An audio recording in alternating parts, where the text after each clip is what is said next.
우리 네, 우리 영상 보신 것처럼 이 극 중에서 황동만이라는 인물이 옥상에 올라가서 자기 이름을 부릅니다. 동만아, 황동만.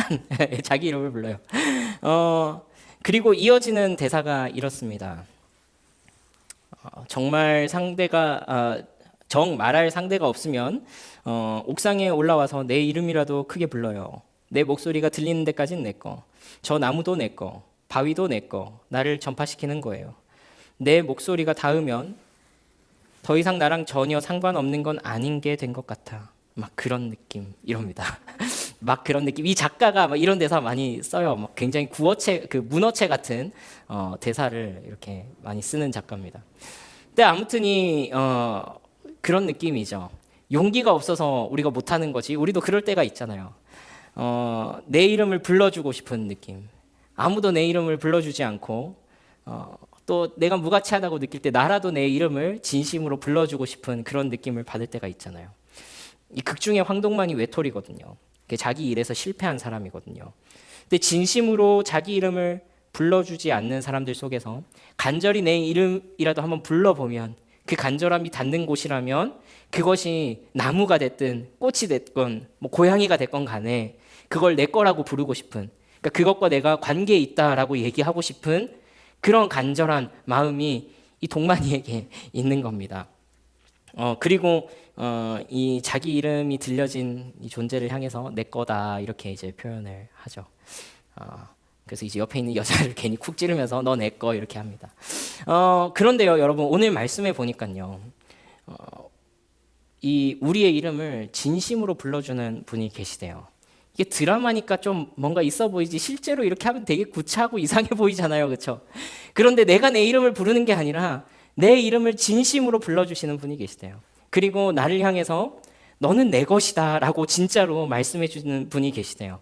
오늘 하나님의 우리를 향한 부르심입니다. 우리 1절 말씀만 함께 한번 읽어볼까요? 시작. 야곱아 너를 창조하신 여호와께서 지금 말씀하시느니라. 이스라엘아 너를 지으신 이가 말씀하시느니라. 너는 두려워하지 말라. 내가 너를 구속하였고 내가 너를 지명하여 불렀나니 너는 내 것이라. 하나님께서 이름을 부르십니다. 이름을 부르시는데 뭐라고 부르시냐면 야곱아 하고 부르십니다. 야곱아. 이 야곱아라는, 이 야곱이라는 이름은요, 이스라엘의 아주 오래된 이름이죠. 야곱이 형 에서를 대면하기 전에 그 에서를 두려워하여서 베델에서 하룻밤을 지샐 때 하나님께서 야곱과 씨름하시며 야곱에게 주신 이름이 이스라엘이잖아요. 그리고 그 야곱의 12아들들이 이스라엘의 12지파가 되었고 나중에 그들이 나라라고 불려지게 될 때 그 이름을 이스라엘이라고 했잖아요. 그런데 지금 이 말씀을 듣고 있는 이스라엘이 어떤 상황이냐면요, 과거의 영광은 모두 잃어버리고 바벨론의 포로로 잡혀간 상태예요.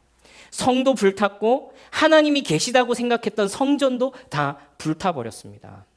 오늘 우리가 읽은 이사야 43장의 바로 앞에 내용이 그 내용인데요. 지금 이스라엘이 이 심판을 받고 있는 중이라는 거예요. 잡혀가서 모진 수모를 당하고 있다는 거예요. 어마어마하게 폐허더미가 되어버려서 아무것도 남지 않은 상황에 있다는 거예요. 이 이스라엘이 바벨론의 포로로 잡혀갈 때 얼마나 비참했냐면 그 왕은 옷이 발가벗겨진 채로 두 눈이 뽑혀서 손발이 묶여서 끌려갔어요. 그 정도로 이 이스라엘 나라가 너무나도 처참하고 과거의 모든 영광과 꿈을 다 잃어버린 그런 상태였다는 거예요. 마치 하나님께서 이스라엘을 버리신 상태 같았다는 거예요. 근데 사실 이 꼴이 난 건요, 이스라엘이 스스로 자승자박한 거거든요. 스스로가 이 자초한 일이거든요. 이 42장에 보면요, 하나님께서 이스라엘을 눈먼 자와 듣지 못하는 자에 비유하십니다. 무슨 말이냐면 하나님의 진짜로 눈이 멀어서 그런 게 아니에요. 진짜로 듣지 못해서 그런 게 아니에요. 하나님의 말씀이 눈앞에 있는데 하나님의 말씀이 선지자들을 통해서 귀에 울리는데 보지 않고 듣지 않는 거예요. 그 너희는 눈뜬 장님이고 너희는 귀가 있는 귀머거리다 이렇게 말씀하시는 거예요. 그러니까 여러분 멀쩡하게 하나님의 말씀이 선포되는데 듣지도 않았고 하나님의 말씀이 눈앞에 있는데 보지도 않았다는 겁니다. 여러분 때로는요 우리의 삶에 이 이스라엘과 같은 고난이 찾아올 때가 있죠. 우리의 삶이 황폐화되고 폐허가 된 것처럼 그렇게 이제 우리의 눈앞에서 펼쳐질 때가 있어요. 우리 눈앞에 우리의 모든 상황이 다 꼬이고 망가진 것처럼 보일 때가 있다고요. 그런데 중요한 것은 무엇이냐면요. 그것이 내 죄 때문에 그런 상황이 펼쳐진 것이든 아니면 내가 알 수 없는 그 어떤 이유 때문에 그렇게 황폐화된 것이건 간에 이 지점에서 우리가 확실하게 깨닫게 되는 게 있어요. 그것은 무엇이냐면은 우리가 어지간해서는 하나님의 말씀을 보지 않고 우리가 어지간해서는 하나님의 말씀을 듣지 않는다는 거예요. 우리의 망가진 상황, 우리의 황폐해진 환경이 내 죄 때문인지 아닌지는 잘 모르겠어요. 그것까지는 제가 판단하지 않을게요. 그거 여러분들이 한번 생각해 보세요. 그러나 그것이 내 잘못이든 그렇지 않든지 간에 우리가 끝까지 몰리지 않으면 하나님의 말씀을 향해서 우리의 눈을 열지 않고 하나님의 말씀을 향해서 내 귀를 닫고 있더라는 거예요. 어떨 때는 내가 성경을 읽으면서도 그 말씀이 내게 닫혀 있는 때가 있어요. 어떨 때는 큐티하면서도 이 말씀이 내게 들리지 않는 때가 있다고요. 행위는 하는데 그것이 나와 상관없는 그냥 종교적인 행위로 끝나버릴 때가 많더라 하는 겁니다. 여러분, 우리가 하나님의 말씀을 듣지 않는다는 사실을 확인하는 방법은 생각보다 간단합니다. 뭐 대단하게 거룩한 것 얘기할 필요 없어요. 하나님의 말씀을 이야기하는 사람의 말을 듣지 않는 거예요. 그러니까 다른 사람의 말이 들리냐 안 들리냐 하는 것으로 판단해 볼 수 있어요. 여러분, 이것은요 꼭 여러분들이 설교하는 제 말을 들어야 된다라는 이야기는 아닙니다. 그것은요 때때로 아내의 말일 수 있어요. 남편의 말일 수 있어요. 여러분의 친구의 말일 수 있고 여러분들의 부모님의 말일 수 있고 가족의 말일 수도 있어요. 그런데 여러분, 우리가 영적인 맹인 상태, 영적인 청각장애의 상태일 때 우리가 주로 내뱉는 말이 있어요. 대화가 이어지지가 않아요. 아니 그게 아니고 라는 말을 그렇게 많이 쓰는 것 같아요. 저도 그런 것 같아요. 누가 우리를 정말로 걱정하고 하나님의 마음으로 얘기해 주는데도 계속 이렇게 말해요. 아니 그게 아니고, 아니 내 말은 그게 아니라 계속 이렇게 말해요. 우리는 저 사람이랑 대화가 안 통한다고 생각하는데 사실은 어떠냐면 내가 그 사람의 말을 듣고 있지 않는 때도 많더라 하는 거예요. 대화가 이어지지 않고 계속 누군가의 의견에 반대하는 방식으로 대화를 이어갑니다. 하나님의 말씀이 들어갈 틈이 없어요. 예전에는요 누가 이렇게 하면 저도 그 사람을 어떻게 이제 좀 바꿔보려고 그렇게 애를 썼어요. 혹은 누군가가 저를 바꿔보려고 했던 때도 있어요. 그런데 저도 안 바뀌고요. 그 사람도 안 바뀌어요. 이게 비극이에요. 막 서로 하나님의 말씀이라고 막 얘기해 주는데 아무도 바뀌지 않아요. 아무도 듣지 않아요. 왜 그러냐면요. 제가 영적으로 무딘 상태에 있으면요. 제가 어떤 상황이라는 걸 제가 깨달았냐면 판단이 흐려져요. 판단이 무뎌지는 겁니다. 수용성이 현저히 떨어집니다. 어쩌면요. 우리가 몰려 있을 때 이게 더 그런 것 같아요. 그러니까 우리가 완전히 무너지지 않고 완전히 절망하지 않고 애매하게 무너져 있을 때 있잖아요. 애매하게 뭐 한 줄 붙잡고 있을 때 있잖아요. 그때 더 안 듣는 것 같아요. 내 마지막 남은 그 한 줄 붙잡고 그 얘기 안 듣는 거예요. 그런데 이런 여러 가지 상황에서 내가 감정적으로 몰려서 실제로는 하나님의 은혜가 필요하고 또 하나님의 도우심이 그 필요한 상황일 때 우리가 더 귀를 닫고 하나님의 말씀을 수용하려고 이렇게 해야 되는데 그 반대가 되더라 하는 말입니다. 지금 딱 이스라엘의 상태입니다. 지금 이스라엘이 이 얘기를 듣고 있는 상태가 그런 상태였다고요. 근데 여러분, 우리 가운데 하나님께서요 이 은혜를 주시기를 원하는데요. 하나님께서 우리의 삶을 몰아가실 때 우리 함께 한번 따라하면 좋겠습니다. 하나님의 말씀을 들을 수 있는 귀를 열어주십시오. 네, 한 번 더요. 하나님의 말씀을 볼 수 있는 눈을 열어주십시오. 그렇습니다. 여러분, 이 은혜가 필요해요. 근데 이건요 진짜로 하나님의 주권적인 은혜입니다. 목사가 여러분 바꿀 수 없어요. 여러분들의 가족이 여러분 바꿀 수 없습니다. 연인이, 친구가, 가족이 바꿀 수 없습니다. 하나님의 주권적인 은혜입니다. 이것이 바로 오늘 말씀처럼 하나님께서 이 이스라엘의 오래된 이름, 야곱이라는 이름을 불러주시는 은혜입니다. 하나님은요 이스라엘을요 이스라엘이라고 불러주시지 않고 그들이 가장 찬란했던 시절의 이름으로 불러주시지 않고 야고바라는 이 오래된 이름으로 불러주십니다. 여러분, 이것은요 마치 여러분들의 태명을 불러주시는 것과 같아요. 여러분들 태명을 알고 계십니까? 저는 모르거든요. 있었는지 없었는지도 모릅니다. 한 번도 물어본 적도 없어요. 여러분들의 태명을 불러주시는 거예요. 나도 몰랐던 나의 그 존재, 나의 그 시절을 불러주시는 거예요. 하나님은 이스라엘의 핏덩이 시절을 알고 계시다는 겁니다. 그 이름은 야곱입니다. 아직 이스라엘이 되기 전에, 이스라엘이 이스라엘로 불리기 전에 네가 어떻게 살아왔는지 나는 알고 있다는 겁니다. 네가 어떤 과정을 거쳐왔는지 내가 알고 있다는 겁니다. 네가 어떤 상황 속에 몰려서 지금 그 지경에까지 이르게 됐는지 나는 알고 있다는 겁니다. 그래서 아무도 내 이름을 불러주지 않을 때 나의 시작을 알고 계신 하나님, 나의 핏덩이 시절을 알고 계신 하나님, 나의 그 모든 과정을 헤아리시는 하나님께서 내 오래된 이름을 불러주십니다. 야곱아, 야곱아입니다. 이 단어에 모든 것이 들어있습니다. 우리 1절 말씀 한 번 더 읽어볼까요? 함께 읽습니다. 시작.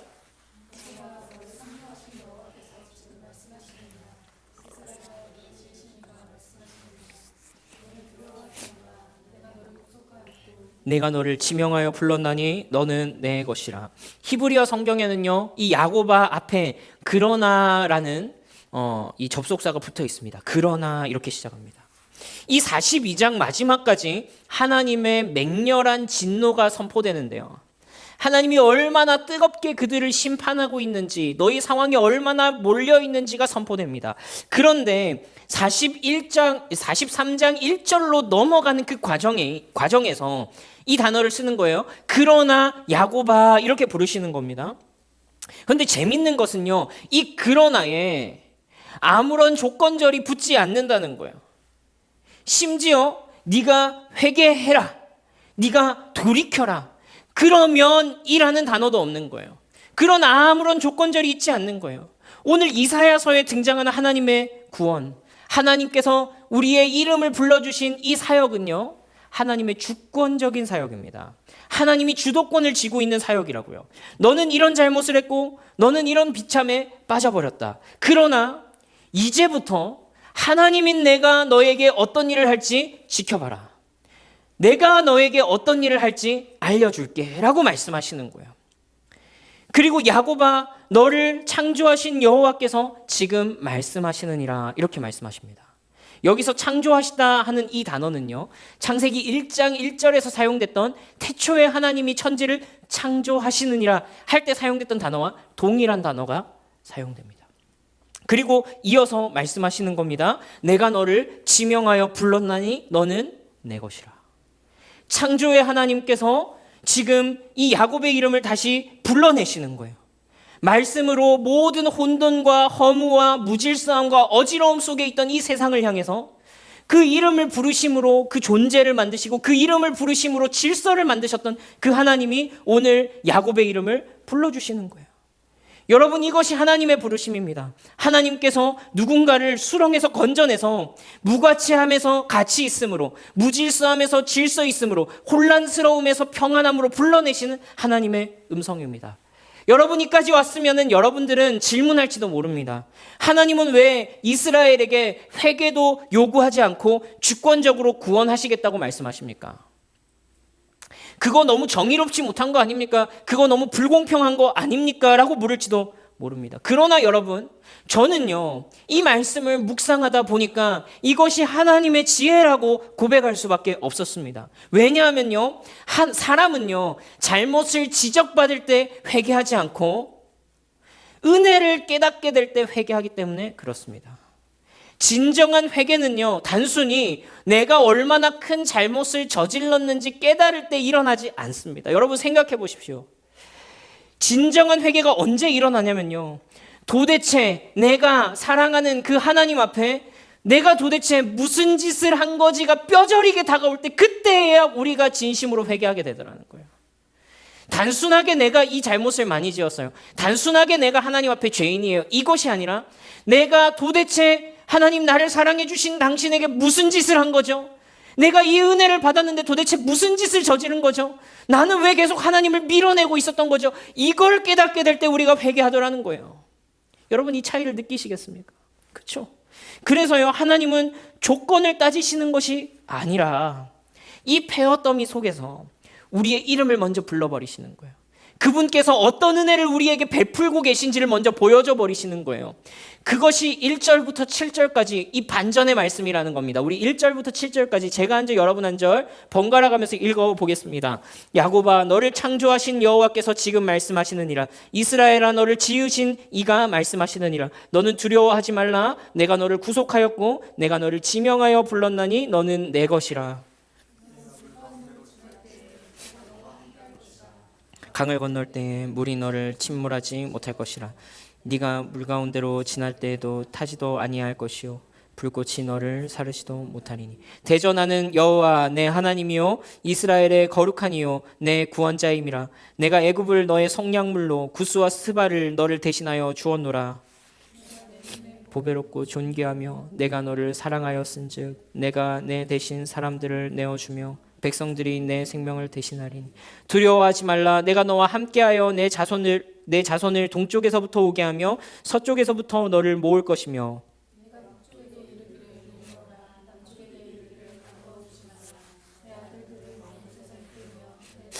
땅 끝에서 오게 하며. 함께 읽습니다. 내 이름으로 불려지는 모든 자 곧 내가 내 영광을 위하여 창조한 자를 오게 하라.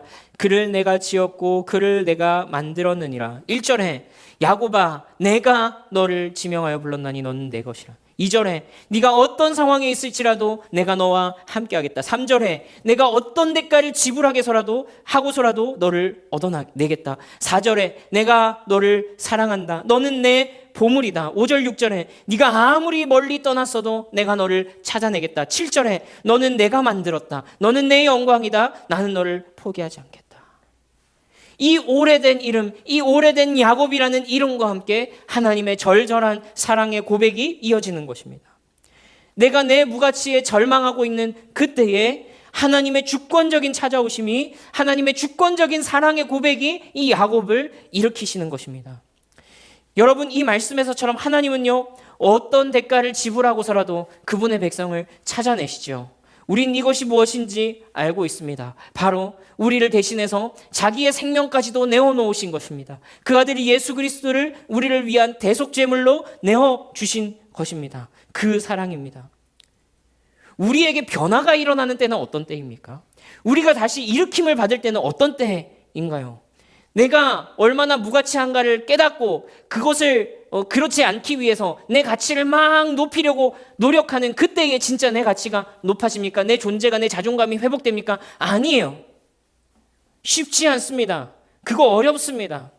그러나 우리가 아직 죄인 되었을 때에 나를 위하여서 자기의 목숨을 버리신 그 예수 그리스도의 사랑을 깨달을 때, 그 사랑이 증명됨을 내가 확인하게 될 때 우리가 일어서잖아요.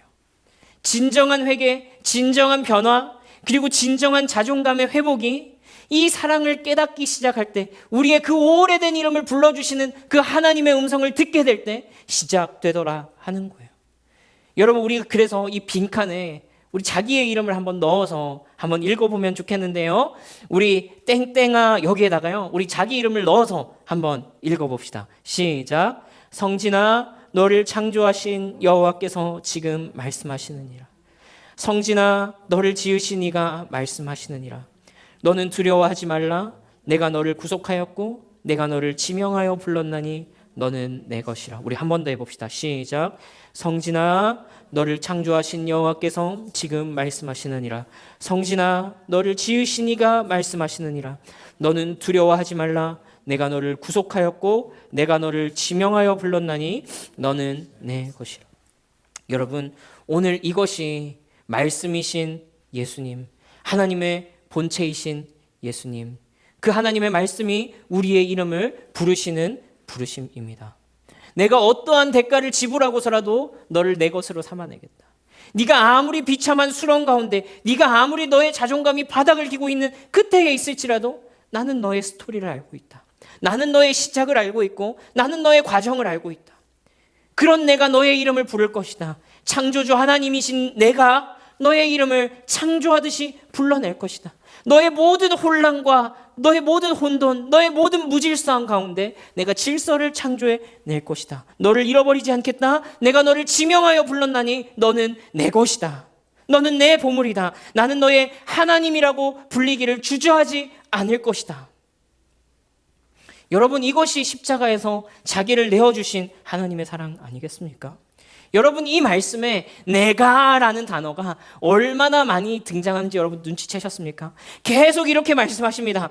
그러나 야곱아, 내가 이렇게 하겠다. 내가 찾아내겠다. 너는 내 것이다. 내가 계속 내가 하겠다. 이렇게 말씀하시는 거예요. 여러분, 우리의 무가치함과 치열하게 싸우시는 그 하나님을 오늘 이 말씀 속에서 우리는 만나게 되는 것입니다. 이분이 우리의 하나님이십니다. 여러분, 그래서 우리가 다시 돌아가서요, 우리가 이 말씀을 통해서 기억하고 기도해야 할 교훈이 있습니다. 우리 한번 따라하면 좋겠습니다. 하나님, 나를 내버려 두지 마십시오. 우리 한 번 더요. 하나님, 나를 내버려 두지 마십시오. 우리 오늘 이 한 가지만 기억하면 됩니다.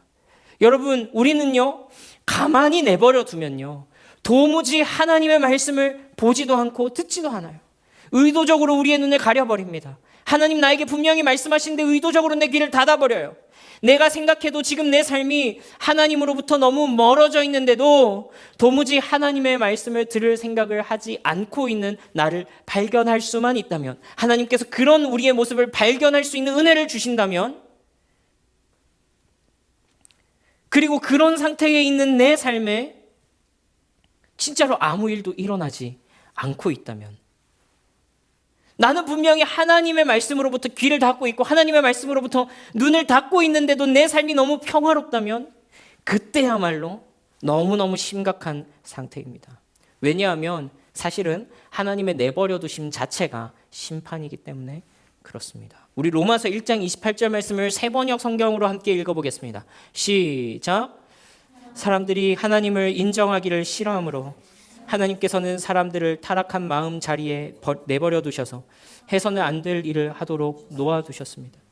때로는요, 여러분, 우리가 이런 인격적이라는 말의 함정에 빠질 때가 있습니다. 우리는 어떤 대상이 인격적이다라고 하면요, 온순하고 젠틀한 거를 상상합니다. 아, 그 사람 참 인격적인 사람이야 라고 하면은 보통 웬만해선 성내지도 않고 굉장히 부드럽게 말하고 온유하고 유한 사람을 우리가 일반적으로는 인격적이다라고 얘기해요. 근데 여러분, 만약에 앞을 잘 못 보는 사람이 낭떠러지로 걸어가고 있다고 생각해 보십시오. 그런데 한 인격적인 사람이 나타나서 이렇게 말하는 겁니다. 저기요 선생님, 그 앞쪽에 좀 뭔가 위험해 보이는데 혹시 선생님 마음이 동하시면 거기 더 걸어가지 마시고 멈추시길 바랍니다. 제가 인격적으로 권면드릴게요. 계속 가시면 큰일 나실 수도 있거든요. 혹시 마음이 움직이시면 거기서 좀 돌이키시길 바랍니다. 여러분, 이 사람은요, 만약에 이러고 앉아있다라고 한다면요, 누가 이 사람 고발하면 감옥 갈 수도 있어요. 이걸 뭐라고 그러냐면 부작위에 의한 살인이라고 그럽니다. 자기에 의한 범죄도 우리가 뭔가 잘못을 해서 저지르는 범죄를 자기에 의한 범죄라고 그러고요, 우리가 해야 할 일을 하지 않아서 일어난 범죄에 대해서 부작위에 의한 범죄라고 그럽니다. 누가 봐도 죽을 것이 뻔해 보이는 상황에서 그 사람을 막지 않으면 그건 부작위에 의한 살인으로 처벌받을 수도 있다는 거예요. 여러분, 이건 인격적인 게 아닙니다. 여기에서 인격적이라는 건 뭐예요? 그 사람이 가려고 해도 다리 몽둥이를 분질러서라도 그 길로 못 가게 하고 막는 게 인격적인 거죠. 여러분, 만약에 여러분들의 가족이 지금 그 상황에 처해 있다고 하더라도 우리가 그렇게 인격적이고 온유하게 권면할 수 있을까요? 아니요, 그렇게 하지 못할 겁니다. 여러분, 그 사람에 대해서 아무 책임이 없는 사람이나 어떡하냐, 듣질 않는데 그냥 가다 죽으라 그래라, 어떡하냐, 그냥 이렇게 말하죠. 책임 있는 사람은요, 안달이 납니다. 미칠 것 같습니다. 저대로 가면 안 되는데 어떻게 하냐 싶습니다. 여러분, 그래서요, 때로는요, 하나님이 우리를 인격적으로 대하신다라는 말의 의미는요, 소리치는 형태로 우리의 삶 가운데 들려질 수 있어요. 우리의 다리 몽둥이를 분질르는 방식으로 우리의 삶 가운데 개입하실 수가 있다고요. 때로는요, 여러분들을 물 가운데 지나가게 하는 방식으로, 불 가운데 지나가게 하는 방식으로, 정말로 이러다가 죽을지도 모르겠다 하는 그 상황 가운데로 지나가게 하시는 방식으로 내가 지금 가고 있던, 내가 지금 걸어가고 있던 이 길이 잘못된 길이구나 하는 것을 우리에게 경고하신다고요. 그게 하나님께서 우리에게 폭력적이라서 그런 게 아니라 인격적이라서 그런 거라고요. 거기에서 샌님처럼 가만히 점잖은 목소리로 얘기하고 있는 게 훨씬 더 폭력적이라는 말입니다. 오히려 여러분 안달이 나서 구해야 됩니다. 그리고 우리가 그런 하나님을 깨닫게 된다면 우리가 마땅히 기도해야 될 게 뭐예요? 뭐라고 하나님 앞에 간구해야 되겠어요? 하나님, 나를 가만히 두지 마십시오. 하나님, 나를 가만히 두지 마십시오. 내가 눈 가리고 귀 막고 하나님의 말씀으로 등을 돌리고 내가 내 판단대로 살아가고 내가 내 옳은 대로 신앙생활 한다고 앉아 있으면은, 내가 그 위험한 길을 가고 있으면은 하나님, 차라리 나를 물 가운데 지나가게 하시든지, 차라리 하나님 나를 불구덩이에 넣으셔서라도 나를 좀 깨닫게 해주십시오. 그 하나님을 볼 수 있는, 내 이름을 부르고 계신 그 하나님을 내가 좀 찾을 수 있도록 주님, 나를 좀 가만히 두지 마십시오라고 구해야 되는 거예요. 때로는요, 그것은 고통스러울 것입니다. 때로는 우리의 무가치가 드러나는 자리일 것입니다. 때로는 우리가 파괴되는 것처럼 느끼는 그런 현장일지도 모릅니다. 그러나 확신하는데 우리는 반드시 그 폐허더미 속에서 우리의 그 오래된 이름을 불러내시는 하나님을 만나게 될 것입니다. 아멘이십니까? 여러분들의 가장 오래된 이름을 부르시는 그 하나님, 무슨 대가를 지불해서라도 여러분을 찾아내기 원하시는 그 하나님을 만나시게 될 겁니다. 여러분 혹시 이미 그런 시간 속에 있으십니까? 그런 폐허더미 가운데 있습니까? 근데 지금 그 시간을 그냥 흘려보내면요, 또 한참 돌아가야 됩니다. 어쩔 수가 없어요. 하나님은요, 우리를 성장시키시기 위해서 반드시 통과해야 할 그 단계를 통과하게 하시는데, 그 자리에서 하나님의 음성에 우리가 귀 기울이지 못하고 우리가 그것을 그냥 지나쳐 버린다면 하나님은 반드시 우리를 돌아서라도 그 길로 다시 가게 하실 것입니다. 우리가 자녀라면, 우리가 그분의 아들이요 딸이라면 반드시 그렇게 하실 것입니다. 그래서요, 여러분, 만약에 내가 이 하나님의 음성을 들어야 할 때라고 느낀다면, 내가 지금이 하나님의 음성을 들어야 할 때입니다 라고 고백할 마음에 준비가 되어 있다면, 그 은혜를 받아야 한다라고 느낀다면 진짜 우리는 기도해야 됩니다. 하나님, 나를 가만히 내버려 두지 마십시오. 하나님, 나를 그냥 내 욕망대로, 내 욕구대로, 내 욕심대로 그냥 살아가도록 내버려 두지 마십시오. 하나님의 말씀이 보이게 하시고 하나님의 말씀이 들리게 하시고 내 마음을 돌이켜서 하나님의 의도를 빨리 캐치할 수 있는 은혜를 주십시오. 여러분, 그때 우리가 다시 일어나게 될 것입니다. 내가 절망하는 내가 아니라 나를 보물이라고 불러주신 하나님, 나를 내 것이라고, 너는 내 것이다 라고 불러주시는 그 하나님, 그 하나님의 부르신 가운데 다시 일어서게 될 줄로 믿습니다. 우리 들은 말씀 생각하면서요, 우리 기도 제목을 가지고 우리 찬양 이후에 함께 기도하면 좋겠는데요, 첫 번째 기도 제목은요, 우리가 함께 나눴던 것처럼 주님, 나를 가만히 내버려 두지 마십시오 하는 것입니다. 주님, 내가 어떤 상황, 어떤 환경, 때로는 내가 지금 어떤 상태에 있는지도 깨닫지 못하고 있는 것이 내 모습인데, 주님, 나를 그때마다 가만히 내버려 두지 마십시오.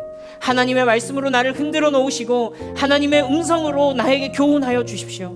두 번째로, 나의 이름을 불러주시는 그 은혜, 나를 새롭게 창조하시는 그 은혜, 나를 위해서 어떤 대가도 지불하실 그 은혜, 나를 위해서 하나님이 스스로의 목숨을 내어놓고서라도 찾으실 그 은혜, 그 은혜가 다시금 내 심령에 부음받게 해달라고 고백합시다.